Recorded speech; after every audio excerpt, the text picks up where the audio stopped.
Bien-aimés dans le Seigneur, vous devez beaucoup prier pour les personnes qui vous conduisent ou qui vous enseignent la parole de Dieu. Vous devez beaucoup prier pour les gens qui prêchent la parole et qui vous permettent d'acquérir une certaine compréhension. Peut-être que même si vous êtes un lecteur biblique, mais si vous ne lisez pas, ou quand vous lisez, vous ne comprenez pas, parce que chacun de nous a reçu un don et il y a des personnes qui ont cette faculté, qui peuvent comprendre les Écritures parce que Dieu les a oints pour ça et qui peuvent par conséquent prêcher. Il y a des prédicateurs, il y a des enseignants, donc il y a des gens qui peuvent prêcher, qui peuvent vous illustrer des leçons à partir des vécus du quotidien ou encore qui peuvent vous donner des conseils dans leur prédication. Et il y a des enseignants, c'est-à-dire des gens qui vont vous expliquer des mystères au travers des Écritures, qui vont vous expliquer des parallèles au travers des Écritures. Et vous devez prier pour ces gens parce que ce que ces gens font, ce qu'une personne qui prie fait, crée une défection dans les prisons spirituelles que le diable a constituées, qui ne sont peut-être pas visibles aux yeux de certains parmi nous. Et il y a des prisons à ciel ouvert. Quand vous voyez par exemple quelqu'un qui est attaché à une habitude, c'est une prison. Et la prédication de la parole peut venir extraire cette personne de cette prison.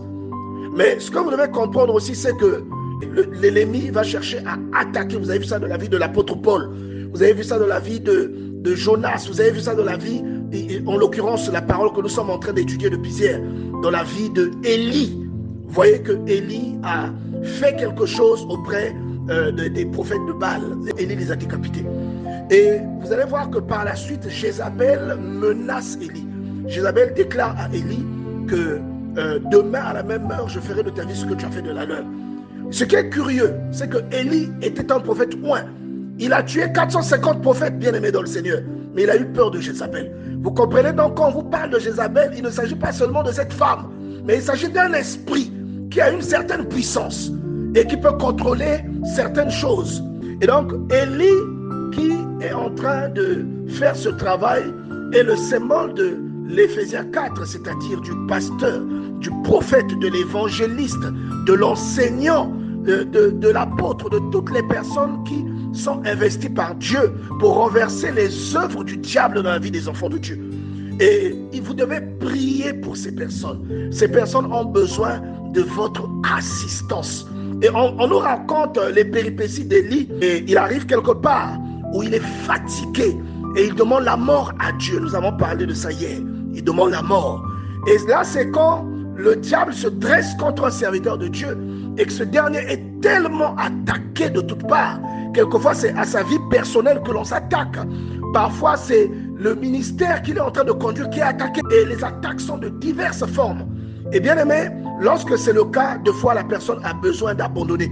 Lorsqu'elle lui demande la mort, ne prenez pas cela comme la mort charnelle. Historiquement, il s'agit de la mort charnelle qui demandait. Mais spirituellement, il est en train de demander une extinction de l'esprit qui l'anime. C'est-à-dire qu'une personne qui sert Dieu n'est pas seule. Elle est toujours accompagnée par un esprit. Et ce n'est pas la personne, mais l'esprit en question qui l'accompagne, qui fait les œuvres qui font savoir que ce que la personne fait vient de Dieu. Est-ce que vous voyez? Il y a un esprit qui rend témoignage de chacune de vos œuvres auprès des gens. Lorsque vous parlez, si la personne qui vous entend reconnaît Dieu derrière vos paroles, c'est grâce à l'esprit qui vous accompagne. Lorsque vous priez, si la personne sur qui vous priez guérit, c'est l'esprit qui vous accompagne qui emmène la guérison pour que la main de Dieu s'illustre derrière vos faits. Est-ce que quelqu'un comprend?